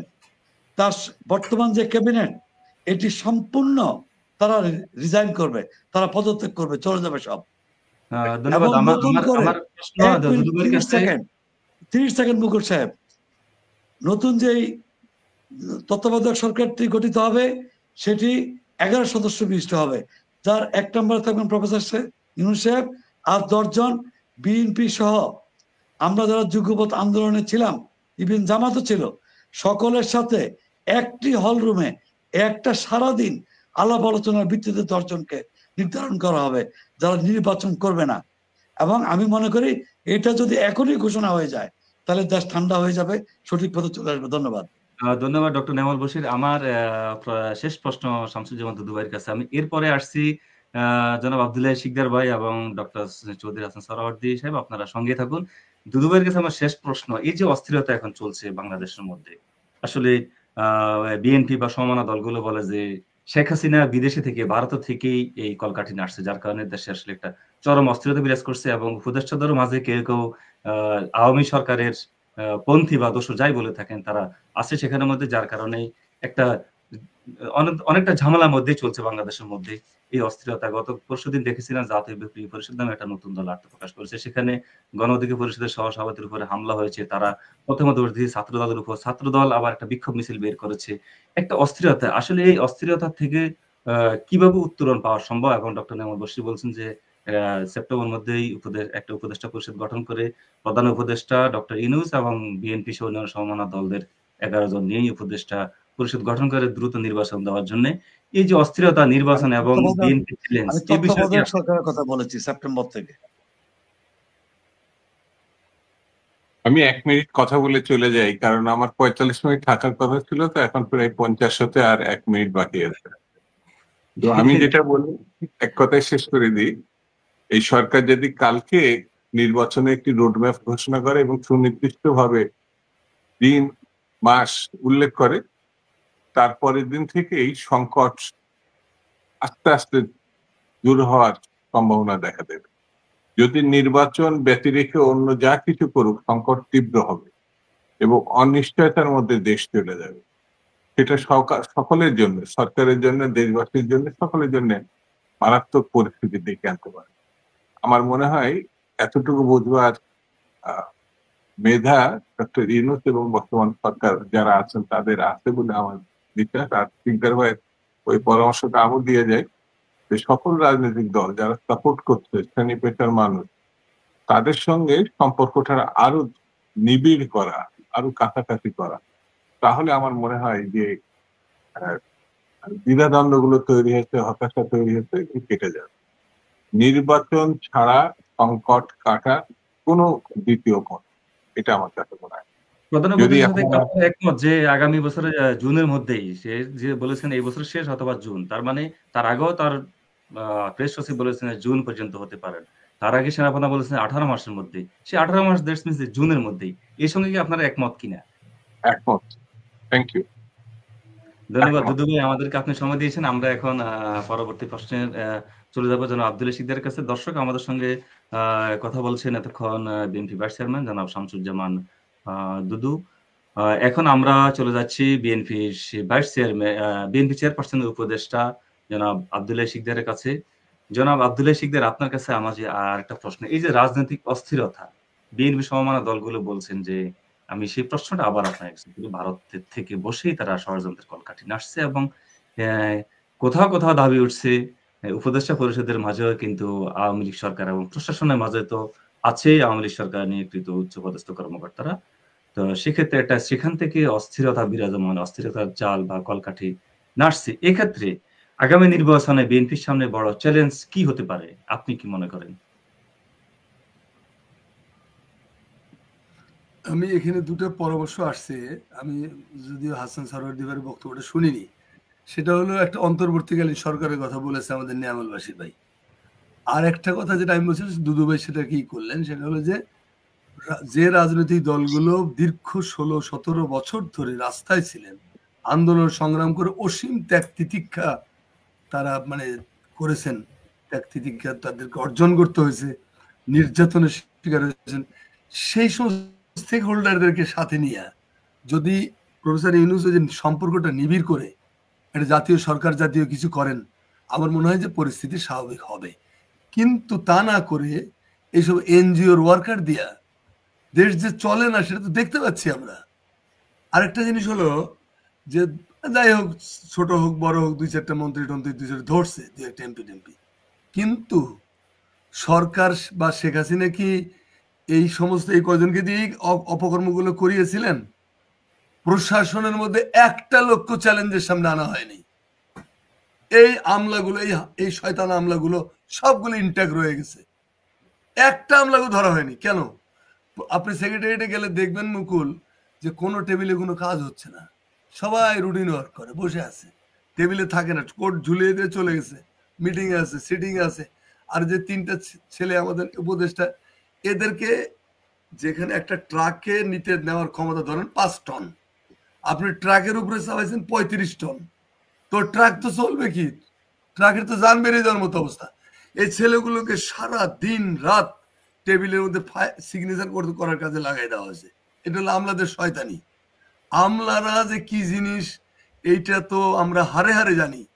যে এটা শেখ মুজিব একই ভুল করেছিলেন। 71 সালে মুক্তিযুদ্ধের পরে 1.5 টাকা 113 টাকা দামের রাজাকারদেরকে ধরে ধরে আমরা মেরে ফেলেছি। কিন্তু আমরা কি একজন ডিসি কে ধরে পিটে হাড় মাংস ভাঙছিলাম? আমরা একটা এসডিও কে কি ধরেছিলাম? আমরা একজন সিও কে কি ধরেছিলাম? আমরা কোনো এসপি কে ধরেছিলাম? কোনো ডিআইজি কে ধরেছিলাম? একজনকে ধরা হয়নি। তো ফলে সবাই ঠিক রেখে গেল, 2-4টা গরিব রাজাকার মারা গেছে জনরোষে। কিন্তু একই ভুল 90 সালের গণ অভ্যুত্থানের পরও বিএনপি গভর্নমেন্ট করেছিল, ওই শয়তান আমলাদের দ্বারা ঘেরাও হয়ে গেছিল। এখন এই সরকার, এই বিপ্লব সম্পূর্ণরূপে ঘেরাউট বাই দ্যাট ডার্টি আমলাস। এই ডার্টি আমলাদের হাত থেকে বের হতে পারেনি। আপনার সেনাবাহিনীতে 2-1জনকে ধরছে, আচ্ছা ঠিক আছে, আরো তো ক্রিমিনাল আছে, এগুলোকে ধরেন। তো সেনাবাহিনীতে তাও তো ধরছে, কিন্তু আমলারা কি ফেরেস্তা? আমলারা কি মানে আল্লাহর রহমতের ফেরেস্তা হিসেবে পৃথিবীতে না দিল যে না না না না ওনাদেরকে টাচ করা যাবে না? কে বলছে টাচ করা যাবে না? হোয়াইট হাউসে যখন চেঞ্জ হয়, সমস্ত সেট আপ 24 ঘন্টার মধ্যে চেঞ্জ, তাতে কি আমেরিকা চলে না? আপনি কেন এই সমস্ত আজে বাজে মাল পরিবেষ্টিত হয়ে থেকে তৃপ্তির ঢেকুর তুলতেছেন? আর যে ক্রিমিনাল গুলো হাসিনার পাশে ছিল, ডাইন পাশে ছিল, বাম পাশে ছিল, সেগুলোকে উপদেষ্টা পরিষদে দেখা যাচ্ছে। আর যারা টর্চার্ড হলো, ধরেন অ্যাজ ফর এক্সাম্পল আমি হাসান সোহরাওয়ার্দী ভাইয়ের কথা বলবো। হাসান সোহরাওয়ার্দী ভাইয়ের যে তার আগের ব্যাপারে আমার অনেক অভিযোগ আছে, অনেক অভিমানও আছে, রাগও আছে, কিন্তু শেষ সময়গুলোতে তার ভূমিকা তো রীতিমতো সম্মান জানানোর মতো, স্যালুট করার মতো। কোনো কারণ ছাড়া একটা লোকের জেলে ঢুকে পড়ে, তাকে কি কখনো ডেকেছিল এরা? এই গভর্নমেন্ট, বিএনপি, এলডিপি বলেন, জামাত বলেন, জাতীয় পার্টি বলেন, যারা যারা আছে, কারোর সাথে তো মত বিনিময় করার প্রয়োজনই বোধ করে নেই এরা। দেশের বাইরে ধরেন যারা ইউটিউবার আপনাদের মতো, তারা ভালো ভূমিকা রেখেছে, এজন্য আমরা তাদেরকে অশেষ রকমের আমাদের কৃতজ্ঞতা জানাই। কিন্তু আমরা যারা দেশে থেকে অসহনীয় নির্যাতন সহ্য করলাম, আর ধরুন আমার ব্যক্তিগত, আমার পরিবারটা বিপর্যস্ত হয়ে গেছে, আমার ছেলেটাকে এখন মেন্টাল হসপিটালে রাখতে হয়, এমন টর্চার করেছিল তাকে কোনো কারণ ছাড়া, সে এখন এখনো তার মেন্টাল টমাক কাটাই উঠতে পারে। আমার মেয়েটা কমিশন পেয়েছিল নেভিতে, তাকে কমিশন দিয়ে স্যাক করে দেওয়া হয় শুধুমাত্র আমার কন্যা বলে। তো এটা আমার ব্যক্তিগত দুঃখের। আমি এক ঢাকা সাংবাদিক ইউনিয়নের president, Bangla academy national award পাওয়া পোয়েট, আমি চাকরি পাইনি 15 বছর, আমাকে রাস্তায় ঘুরে ঘুরে নানান কষ্ট করে জীবিকা অর্জন করতে হয়েছে। টিভি চ্যানেল বলেন আর মিডিয়া বলেন, সবগুলোতে আমাদেরকে রেড লিস্ট করছে, ব্ল্যাক লিস্ট না, রেড লিস্ট। তো এই যে আমরা যারা থাকলাম, আমাকে না বুঝলাম যে ঠিক আছে, সাধারণ মানুষ, রাস্তার কবি, আর এরকম তো আরো আছে, আমি একলা তো না। তাদের কাউকে কি এই সরকার একটা চা খাওয়ার কথা বলেছে কখনো? মিনিমাম কোনো গুরুত্ব দেয়নি। নিজেদেরকে ওনারা সুপারম্যান ভেবেছেন, যাদের কোনো অবদান নাই, যাদের কোনো ভূমিকা নাই, যারা মাঠে ছিল না, ময়দানে ছিল না, ঘরের মধ্যে বসে আরামে চিরা ভাজা খাইছে আর ভাবি সাহেব নিয়ে ঘুমাইছে। আর আমরা যারা রাস্তায় চিৎকার করে গলা ফাটিয়ে জানটা দিলাম, তারা এখন মিনিংলেস, তারা অর্থহীন অবস্থায় পৌঁছে গেছে। কেন গত 2 মাসে এই পলিটিক্যাল পার্টিগুলোর সাথে যেমন ধরনের যে গভর্নমেন্টের ভূমিকা কথা এখানে সরবর্তী ভাই ভালো বলতে পারবে, কারণ উনি আর্মির মানুষ, উনি জানেন যে বলা হয় যে অফেন্স হল বেস্ট ডিফেন্স। আপনি ইন্ডিয়ার মোকাবেলায় আপনার ভূমিকা হলো কাপুরুষের মতো, আপনার ভূমিকা হলো নত জানু, মিনি মিনি করে কথা বলে আমাদের পররাষ্ট্র উপদেষ্টা, ওকে চকলেট লাগানো, কথা ঠিক মুখ দিয়ে আসে না। অথচ প্রফেসর ইউনূস কিন্তু স্পষ্ট ক্লিয়ার, তার কিন্তু কোনো সমস্যা নেই। তাহলে এই সমস্ত মুরগির দোকানদারদের দিয়ে আপনি গভর্নমেন্ট সাজাইছেন, তারা চোখ তুলে কথা বলতেও জানে না, তারা দেশে কে কোথায় কি ভূমিকা রাখছে এগুলোকেও চিনে না, নিজেদেরকে বিরাট বিরাট মানে সক্রেটিসের দাদা, অ্যারিস্টটলের নাতি এগুলো মনে করে। এই সমস্ত পাগল ছাগলদের হাতে দেশ পড়লে দেশের যা হওয়ার তাই তো হয়েছে। এর থেকে বেরোনোর পথ কি? বেরোনোর পথ হলো যারা স্টেক হোল্ডার, দয়া করে প্রফেসর ইউনূসকে আমি বলবো স্যার যথেষ্ট হয়েছে, enough is enough, take them from your cabinet, এইসব ডার্টি এলিমেন্টস গুলো, from your secretariat, from your army, from your police, এগুলো বের করে দেন, ক্লিন ইমেজের লোকগুলোকে নিয়ে আসেন। নেওয়ার আগে দয়া করে আন্দোলনের স্টেক হোল্ডার যারা ছিল, যারা নির্যাতিত হয়েছে, যারা যে সাবজেক্টের বিশেষজ্ঞ, সেই সাবজেক্টের বিশেষজ্ঞ লোকগুলোকে একখানে করেন। তাদের পরামর্শ নিলে আপনার ইজ্জত যাবে না, আপনার ইজ্জত বাড়বে। আপনি যদি মনে করেন যে না ওদের পরামর্শ নিলে আমাদের মহত্ব থাকে না, তাহলে তো আপনি অপদার্থ। কিন্তু যদি সবার পরশে পবিত্র করা একটা অনুভূতি নিয়ে, রসুল যখন যুদ্ধে যেতেন, হি ওয়াজ এ সোলজার, হি ওয়াজ এ সেনাপতি, সেনাবাহিনী পরিচালনা করেছেন, তিনি কি করতেন? যুদ্ধ নিয়ে চুলচেরা বিশ্লেষণ করতেন সাহাবীদের সাথে বসে, যে এই যুদ্ধে আমরা এতজন, ওরা এতজন, আমরা কি করব, ওরা কি করতে পারে, সম্ভাব্য চক আউট করে প্ল্যান সাজায়। রসুল যদি তার ডিসিশনটা রসুলই নিতেন, কিন্তু পর্যালোচনা করতেন, যে কোনো ক্রাইসিস পিরিয়ডে তিনি সবাইকে ডাকতেন, দেখে পর্যালোচনা করতেন, আলোচনা করতেন। আলোচনা করার ফলে হতো কি সঠিক সিদ্ধান্ত তিনি নিতে পারতেন। এই যে খন্দকের যুদ্ধ, যেটাকে পরীক্ষার যুদ্ধ বলা হয়, এই যুদ্ধের পরামর্শ দিয়েছিল কে? একজন সাহাবী, যিনি পারস্যের দিকে গেছিলেন, সালমান ফার্সি। তিনি বলছিলেন যে রক্তপাতহীন ভাবেও যুদ্ধে জয়লাভ করা সম্ভব। কিভাবে? এই সিস্টেম। এইটা নিয়ে সবার সাথে আলোচনা করে রসুল বলছে ইয়েস, এটা করো। কি হলো? পরীক্ষার যুদ্ধে একমাত্র যুদ্ধ, এত বড় ভিক্টোরি আসলো, এক ফোঁটা রক্ত পড়েনি। এটা না হলো কৌশল। মক্কা জয়ের সময় পৃথিবীতে যে কয়টা ভিক্টোরি জয় অসাধারণ ব্যঞ্জনাময়, তার মধ্যে মক্কা বিজয় একটা, আরেকটা হলো আমাদের বখতিয়ার খিলজির বঙ্গ বিজয়, যে বিজয়ে কোনো রক্তপাতই হয়নি। রসুল কি করেছিলেন? এই পাহাড়ের চূড়ায়, ওই পাহাড়ের চূড়ায়, সেই পাহাড়ের চূড়ায় আগুন জ্বালাই দিয়েছে। তো কুরাইশরা বা কাফেররা মনে করছে সর্বনাশ, কত লক্ষ সৈন্য নিয়ে আসছে, পাহাড়ের মাথা মাথা রান্না চলতেছে, মোরালি তাকে আপনি ডিস্ট্রয় করে দিয়েছেন। তারপরে যখন আর্মি ঢুকলো, মুসলমানরা যখন ঢুকলো, তখন তারা অলরেডি মোটামুটি অর্ধেক শেষ মানসিকভাবে। আর আমাদের মিডিয়াগুলোকে এই সরকার হাত দিচ্ছে না কেন? মিডিয়াগুলোকে আমাদের দুলাভাই লাগে নাকি আমাদের ভগ্নিপতি? শিকদার ভাই, মিডিয়া নিয়ে আমি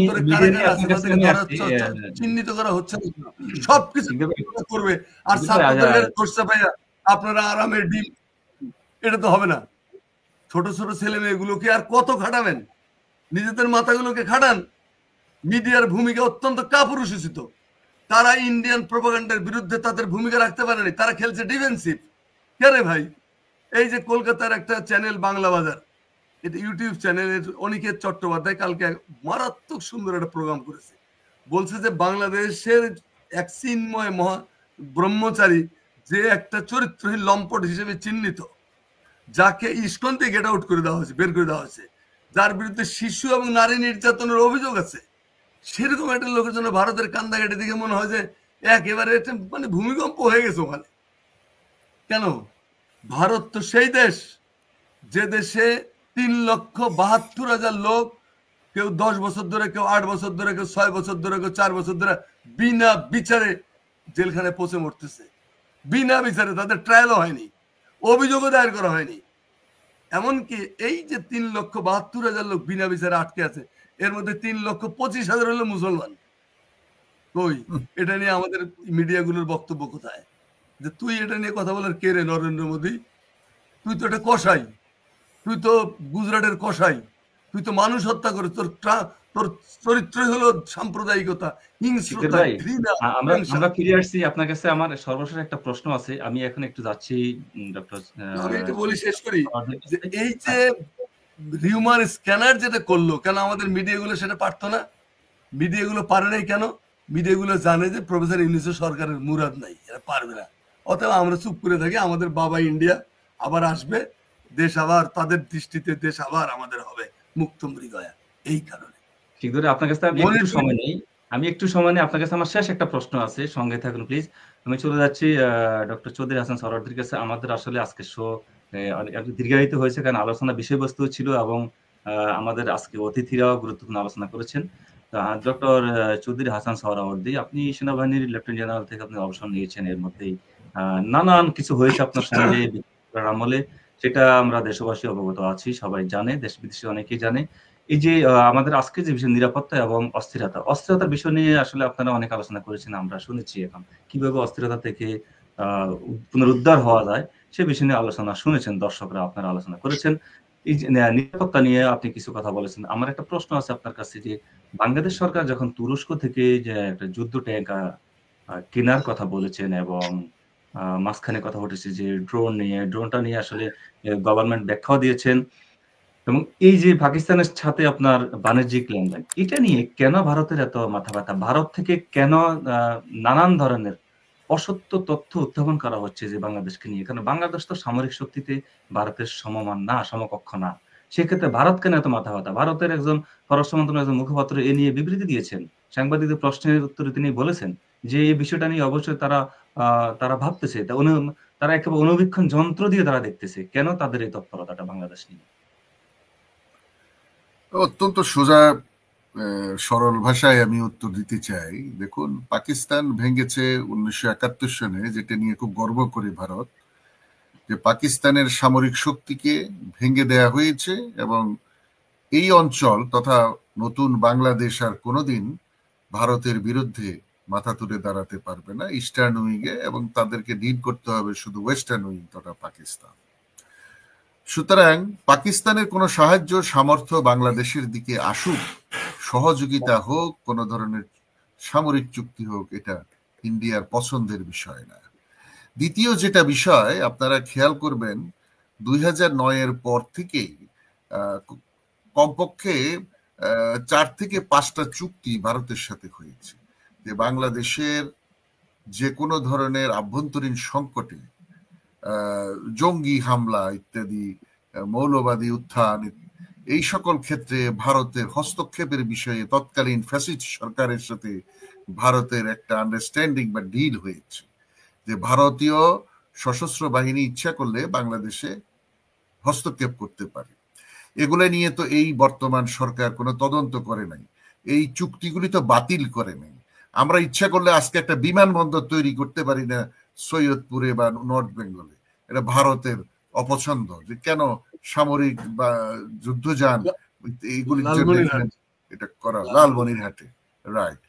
আপনি দেখেন, আমরা অস্ত্র গোলা বারুদ এমন কোন সামর্থ্য অর্জন করতে পারি না যেটা ওই চুক্তিকে বিরোধিতা করে, যে ভারতের সাথে শেখ হাসিনা সরকারের যে চুক্তি হয়েছে। আপনি খুঁজে বের করেন না, ওই ডিফেন্স সেক্রেটারি, ওই পিএসওএফডি, ওই সময়ের নিরাপত্তা উপদেষ্টা তারেক সিদ্দিকী সহ যারা এর সাথে জড়িত ছিল, ইনক্লুডিং শেখ হাসিনা, তাদেরকে এনে তুরস্কের এরদোগান যেভাবে ফাঁসির কাস্টে ঝুলিয়েছিল সেরকম ঝুলান। তারপরে আপনি দেখেন, ভারত তো চিরাচরিত শত্রু আমার, ভারতকে স্ট্র্যাটেজিক বন্ধু ভাবা কোনো কারণ নাই। ভারত আমার নেইবার, আমার উচিত ভারতের সাথে তার সুসম্পর্ক রেখে আমাদের চলা, এটা আমাদের। কিন্তু ভারত তো আসলে সেটা চায় না। ভারত চায় না বাংলাদেশের মানুষের সাথে সম্পর্ক রাখতে।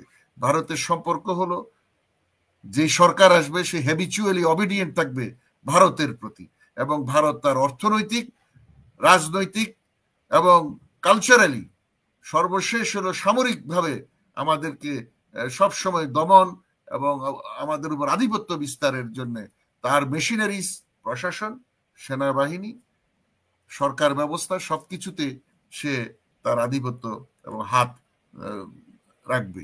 এটার থেকে বাঁচার জন্য উচিত সম্ভব আমাদের শক্তিশালী একটি গণতান্ত্রিক সরকার। আমাদের দরকার national advisory committee for security affairs, এবং আমাদের এই জিনিসগুলা আছে এবং কিন্তু কাগজে পত্রে আছে বোধহয়, কিন্তু অন গ্রাউন্ডে নাই। আপনি যে গত 5টা মাস ভারতের থেকে এত ধরনের থ্রেট, এত কিছু শুনলেন, কোনোদিন শুনছেন যে প্রধান উপদেষ্টা বা প্রধানমন্ত্রীর নেতৃত্বে একটা মিটিং হয়েছে, সেখানে উপদেষ্টারা আসছে? আমাদের কি কোনো থিঙ্ক ট্যাঙ্ক আছে? আমাদের কি কোনো সেমিনার হয়?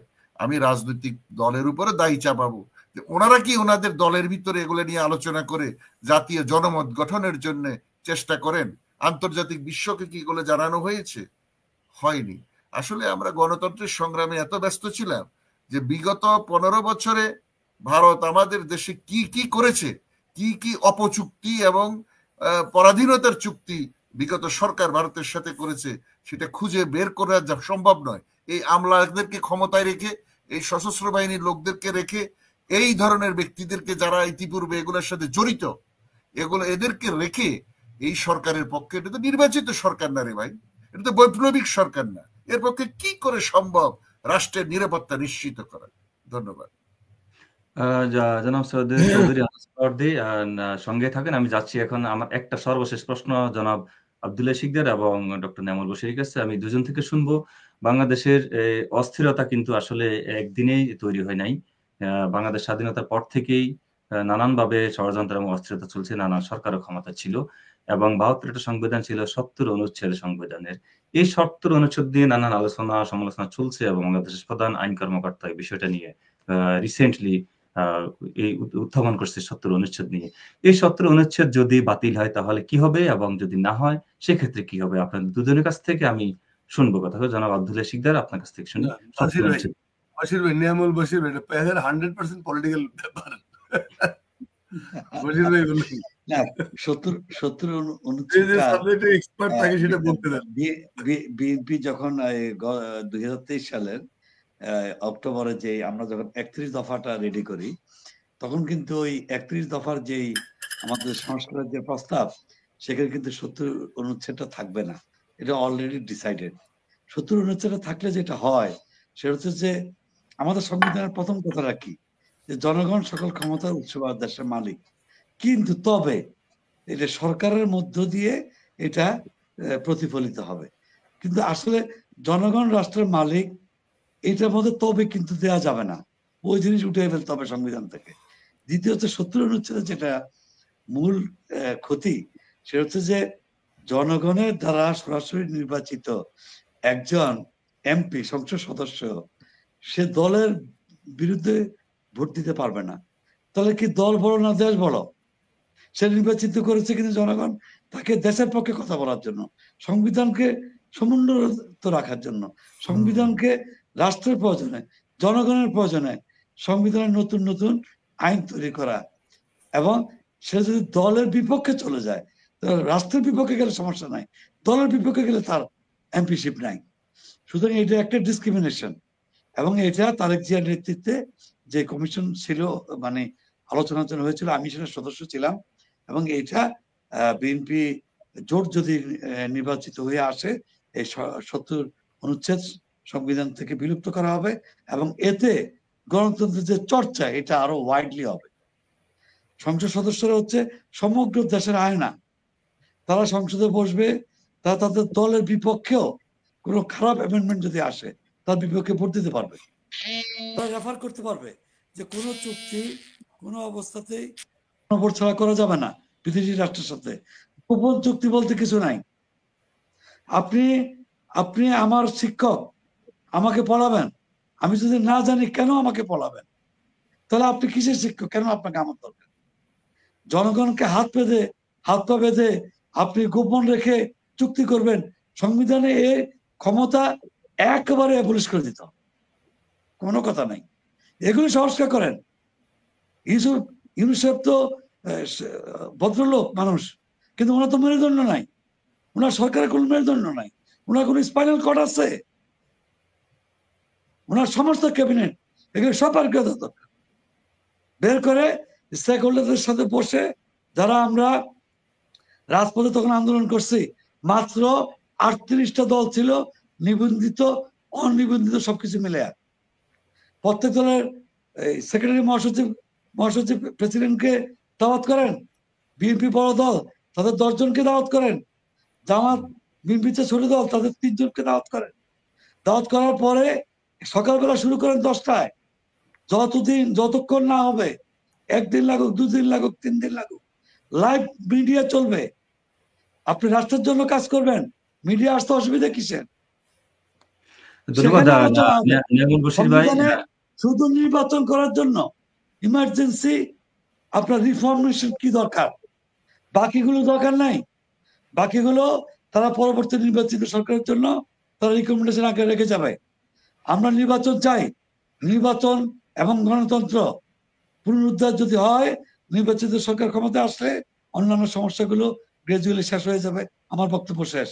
ধন্যবাদ ডক্টর নিয়ামুল বশির। আসলে 70 অনুচ্ছেদ নিয়ে তিনি রাজনীতিবিদ, তিনি রাজনীতির কথা বলেছেন। প্রিয় দর্শক, আপনাদের কাছ থেকে আমরা এতক্ষণ দীর্ঘ আলোচনায় আমরা শুনেছি। আমাদের সঙ্গে ছিলেন বিএনপি ভাইস চেয়ারম্যান জনাব শামসুজ্জামান দুদু এবং বিএনপি চেয়ারপারসনের উপদেষ্টা কবি আব্দুল্লাহ শিকদার। আমাদের সঙ্গে আছেন doctor Chowdhury Hasan Suhrawardy, lieutenant colonel অবসরপ্রাপ্ত বীর বিক্রম, এবং এলডিপির LDP presidium member doctor Niamul Bashir আমাদের সঙ্গে ছিলেন। দীর্ঘ আলোচনায় আজকে প্রিয় দর্শকরা অবশ্যই গুরুত্বপূর্ণ আলোচনাতে গুরুত্বপূর্ণ কিছু শুনেছেন এবং জেনেছেন। আজকে আমাদের সঙ্গে এই এতক্ষণ সময় দেওয়ার জন্য আমাদের অতিথিদেরকে দ্য অরোরা টাইমসের পক্ষ থেকে আমি ধন্যবাদ জানাচ্ছি এবং আমাদের সঙ্গে থাকার জন্য আমার দর্শকদেরকে ধন্যবাদ জানাচ্ছি। সে ভালো থাকুন, সুস্থ থাকুন এবং দেখা হবে আগামীর পর্বে। ধন্যবাদ। ধন্যবাদ।